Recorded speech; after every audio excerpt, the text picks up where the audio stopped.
What's up, chat? What's up? That was such a lame intro, but Episode 11. Episode 11. 11. Today, we're going to be talking through Ecclesiastes, which I've not finished reading yet. I feel like that's always me. I've not studied up on this. I've not been reading it. I've not been doing nothing.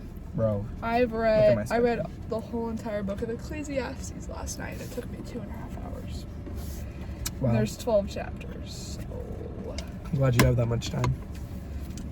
Well, I didn't have any homework and I stayed up till 11:30. Basically, if you've not read Ecclesiastes, you should. I mean, I'm saying that as someone who hasn't finished it, but for the first 2 chapters. Well, the first 1.5 chapters. The first 2 chapters are good. Okay. Yes. But you should read the rest of it. Drink of the video. I feel like I'm always drinking this. I don't know why I get the sugar-free Celsius? one. It's like I see it first and I just grab it. No, yeah, the sugar-free ones are good though. I know they are good, but like fake sugar is horrible for you, even worse. Yeah. Wild berries. Oops. Yeah, okay. Oh, my phone's gonna get cooked in here. Okay, anyway, so basically Ecclesiastes, so far for me at least, is about how meaningless everything in the world is. Yeah. Like how meaningless it all is. Mm-hmm.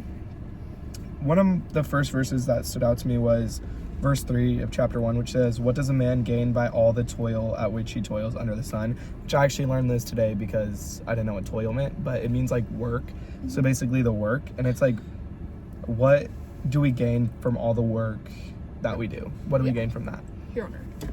Mm-hmm.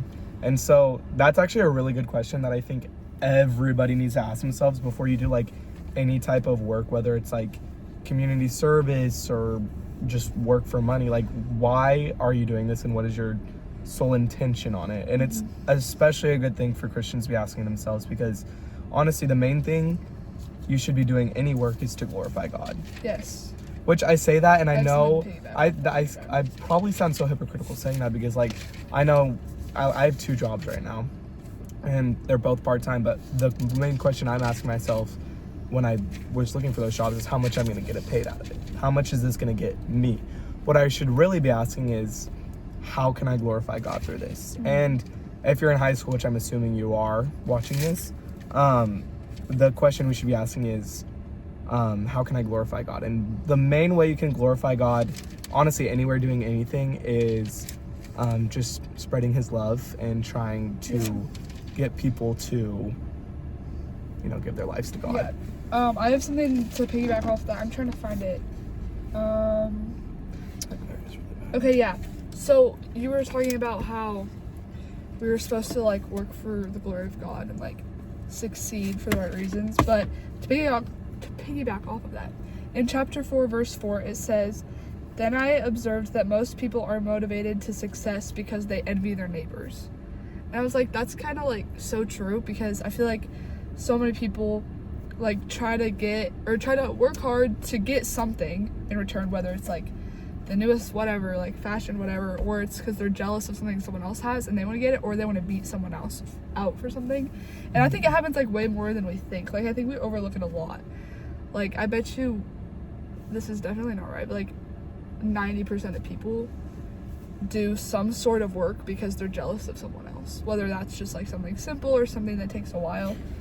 That sounds so horrible. I know. Like, honestly, I think I've done this before, which is why I think it's so horrible, is because like sometimes when I'm doing something, I'll be like, it's more of like, sometimes it's like a race, like how much faster can I do this, or how much better can I get at this before someone else. Which is honestly so horrible, because then you're always living your life looking at somebody else instead of like, because you can't even focus fully on what you're doing at that point. You're just focusing on what they're doing and trying to do better.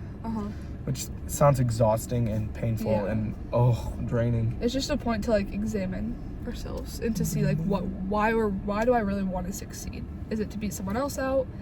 Is it to glorify God? It should be to glorify God, but sometimes it's not, because we have human desires. But it's also like, you're never, if you are trying to like beat someone in something, like you're never gonna, I don't know if this is right, you're never gonna beat someone like enough. No, that's let's say there's no satisfaction out of it. And I'm like, it's like you finally reach the top, and then you're like, then you're like, oh, here's another And what person else? that yeah, exactly. And what else? Yeah. It's just a ladder of success that you're trying to climb up until you die, which sounds horrible. Yeah, because it literally never ends. Like, it's just continuous. But basically the whole like first 2 chapters are talking about how the preacher or teacher, who is King David's son, which is Solomon, he ruled in Jerusalem, and he's talking about every single like category of things that people in the world find pleasure in. And so he talks about wisdom, wealth, what else? Sex. He doesn't talk about that, but That is one, yeah. but Like building huge homes, beautiful vineyards, so like lots of property, land, gorgeous house. mainly just like wealth and Yeah. friends and everything Yes. that would be to your heart's desire. And he realizes that it does not satisfy, and that Oh, and like nothing- wisdom and knowledge. Yes, nothing in this world will satisfy. He says everything is meaningless, like chasing the wind. It's like trying to grab the wind, but you can't just like grab the wind because it's just not there. You know? Oh, in in chapter 1, verse 18, I really like that one. Sorry, did I interrupt you? No. Okay. I like the verse because it says, "For in much wisdom is much vexation, and who increases knowledge increases sorrow." Which, if you don't know, vexation means like annoyance. It's kind of just like a petty, like something that bugs you, like a pet peeve.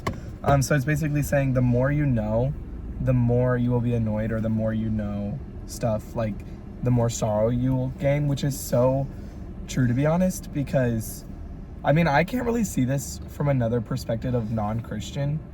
I don't know why, but like the more you know as a Christian, like the more you read your Bible and the more you grow your relationship with God and the more So spiritually sad. mature you get, the more like heartbroken you get for other people, that is because it's so like true. you see everyone living in this world and you're like, if they're not a Christian, but it's No, like it's- it's kind of like having a secret and then like you want to tell other, like But they won't accept it.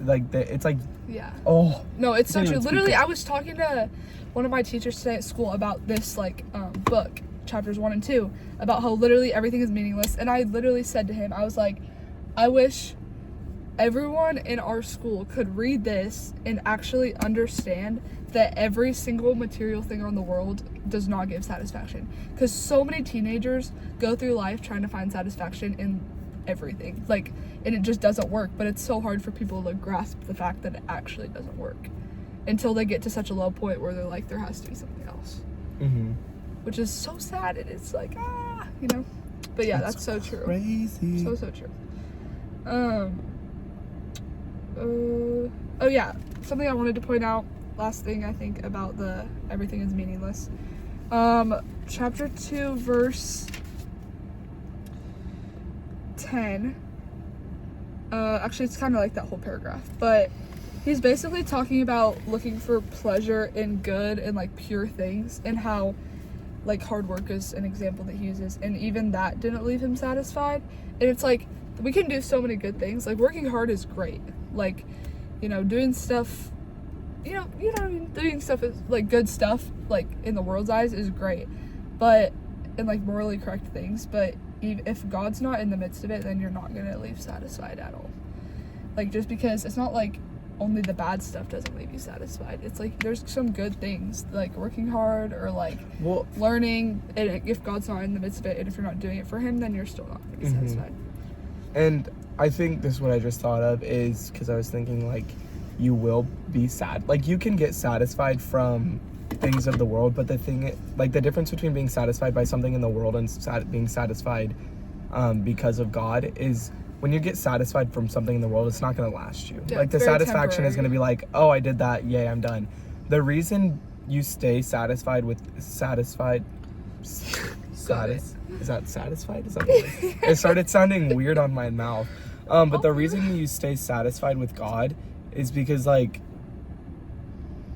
you're gonna know God forever. Yeah. Like it's eternal. Like He's the things of eternal. this world, like everyone knows you're gonna die, and you're like, you can't stay satisfied in something like that because you're gonna die, and it's not gonna matter at all. But when you do something that pleases or glorifies God, it's eternal. Like that satisfaction that you have is gonna be eternal, because you're gonna be like, well, I'm gonna die, but I'm gonna go to heaven. Yeah, That's so good. Like, I'm gonna go be in the presence of God, and then you'll just have like ultimate satisfaction. You're gonna be like, oh my gosh. Yeah. Oh Lord Jesus. Woo. Okay, and then chapter 3 talks about a time for everything. This is a pretty popular chapter, I think.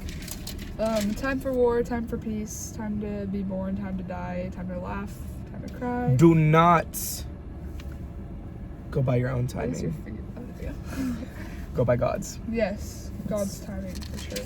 If you try to put yourself, well, this is what I've heard. Like, people know God's plan for them ahead of time, and they try to like rush into that because they know it's for them, and then like it ends up not working out for them, especially at first, because like God doesn't have you there. Which, like, this is so crazy. It's like, I just mentioned this. I posted a reel on my own stuff about this a couple weeks ago. It's like, I used to pray so much, God put me here, like God put me where you want me, but then like I realized this a couple weeks ago while I was either praying or reading my Bible. It's like, God has us where we are for a reason. Yeah. So asking God to God must get so frustrated whenever he hears God put me where you want me, because he's like, I literally have you where you are for a reason. And like, once I realized that, I was like, it's just so like ignorant almost to pray that way, because it's like, you're literally looking at where you are and saying, God does not want me right here. God definitely wants me somewhere else. But until you start, situations that might be true. Well, yeah, but that's more like if you're not where God, if like you're specifically not doing something for God. Yeah. But it's like, well, that's also, sorry. No, you can go ahead.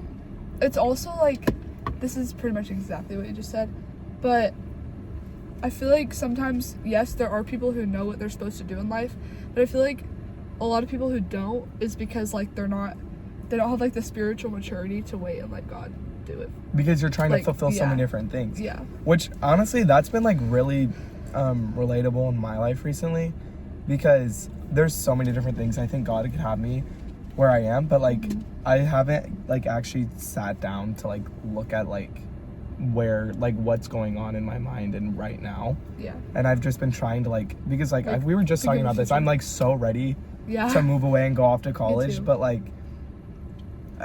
when you're that ready for something, you have to be so careful. Yeah, you have to be so careful, because like if you're so focused on the future, you could miss something that God is trying to show you. That's so good. Period. Which I actually just had a really good conversation with someone yesterday morning that was like really good about like this. That's and good. It's actually talk to people. I know this is unrelated, but talk to people. Like, find at least somebody who you can just like start talking to about random thoughts, like just like about like what you've been feeling spiritually and everything like that. Because like I was talking to that person, and the more I was talking, the more I was realizing things that I hadn't even realized yet, and I was just like, whoa. And it just like it's kind of like putting your whole life and like your whole mind into perspective, and then you like, it's like you see that over here that wasn't like in your mind's eyes, but then you're like, oh my gosh. Yeah, well, there's something about actually speaking to someone about what's going through your head, because that's happened to me too several times. I'll be thinking about something, or like for like dwelling on something for a while, and then I'll actually share it with someone, and I'm like, whoa, I didn't realize I was feeling blah blah blah, or like, and then I can actually learn something from myself or from the other person from saying it out loud. And it's also like, you know, we're supposed to be in community, we're supposed to help each other grow. How are we supposed to help each other grow if everyone's silent? Like, it doesn't work. So, but low key, people always are talking about community. There is times where God's gonna have you like alone, like yes, like for sure. like I feel like, I mean, I've been going through a period of that recently, where I feel like God's kind of like separated people from me, and I think it's so that I have been learning how to rely on Him and be content with like Him being the, like, I need to. There was a point where I realized, I was like, why am I not content with God being my only person? And like at that point, I was like, okay, Lord, like teach me how to be content with just you and no one else. And I think He's been working on me, and I think it's been helping a lot. But yeah, there's definitely times where you're going to be put in situations where you might feel alone, or you don't talk to people, and that's okay too. Yeah, you just need to have a healthy balance of that. I just wanted to say that because I feel like whenever people talk about like community or something like that, no one ever really mentions like the lone, like being alone, because it's like, well, God calls us to be in community. Well, God also calls us to rely on Him. So there has to be this balance. Like, honestly, if you are in a place of loneliness, your next season probably will be filled with people Yeah. who will like. You just be need to learn from your perfect. loneliness. Don't like sit and Learn to live alone. and cry and like be 'Cause depressed. God is there. Yeah, because God is there and He's more than you need. It's kind of like fasting, but from people, and not intentionally. Not intentionally. It's kind of sucks. It's okay though. Jesus. Yeah, we kind of trailed off. That was partially Yeah. my fault, so I No, it's apologize. okay. That was good. Let's see. But I also just like did not read any of this. Okay, skipping to like end of chapter 3, verse 14 says, "And I know that whatever God does is final. Nothing can be added to it or taken from it. God's purpose is that people should fear Him." I think when people have like a plan from the Lord, that like kind of like we were just talking about, like once people figure out, this is more older teens, I think, but people are like, okay, especially let's just use college as an example. If you know you're supposed to go to a certain college, okay, and you might not like that very much, but you know you're supposed to, you'll try to add to God's plan or take away from it, like more than, like sometimes even without thinking, I feel like, because let's just say you're called to like share the gospel with someone, and you try to like not do, I don't know how to say this, do you get what I'm saying? If you're trying to share, Like if God is no, if God's calling you to something, a lot of people try to like add to it and make it, I don't know what I'm saying. No, but I have a thought in my head, but I can't. do more than what God's called them to. Yes, that's a good way to put it. Do more than or less than God's called them to. And right here it says that that's like not gonna work because whatever God says is final. Don't try. I don't know if that makes sense at all. Don't try to change God's plan. It will all happen. Yeah. Yeah. Jesus is just cool. Mhm. Pretty much it. Jesus is cool. You don't have anything to My Ecclesiastes Okay, wait. is a bear. We can do like She's a couple. dry.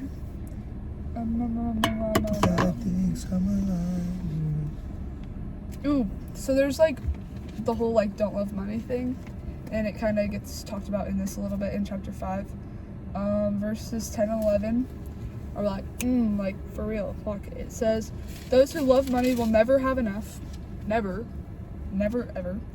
How meaningless to think that wealth brings true happiness. The more you have, the more people come to help you spend it.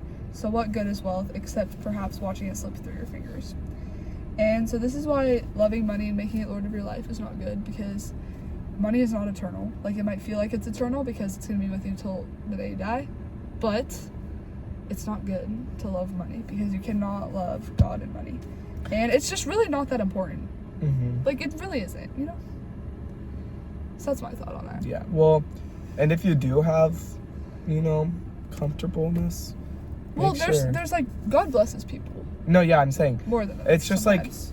make sure you're tithing no matter where you are, no matter if you're rich, poor, in between, tithe, because you have no idea how God will get back to you, giving back to Him. Yeah. Like, God will bless you. You just have to follow. And like I've seen it, I know it's true. Like, I can 100% say that that's true, because Mhm. sometimes people are like, well, maybe he doesn't like actually bless, maybe it's just coincidence. No, like there's, like I've seen it with like my family, and I'm sure you've seen it with yours. Like, there's so many times where God's faithful, and you just have to like look for it and be faithful to Him, and He'll be faithful. Mhm. Sorry, I interrupted you. No, it's fine. We're Let the both, like, Lord speak. Period. So the next couple chapters I didn't have as much on, but it talks a lot about wisdom. Ecclesiastes 6:9, enjoy what you have rather than desiring what you don't have. Kind Brings of what we us back just to that talked friendship about. thing. Yeah. If you don't think you have a lot of friends, enjoy where you do are. have the greatest friend and the most perfect friend. Yeah. Low-key, God could be holding you back from people, just like what you're saying you Yeah. are kind of going through right now, is to like teach you to like rely specifically on Him. Mhm. That's 'Cause definitely when why. it all comes down to it, when you go to somebody and share them like all your stuffs, like all your life, like, oh my goodness, I can't believe this, I want this so bad, they can't really do a lot about it. Yeah. Like, they might be able to gift you something, they might be able to talk to you about it, Mhm. but they can't really change your circumstances that much. Yeah. Yeah. For sure. God can change everything. Yeah.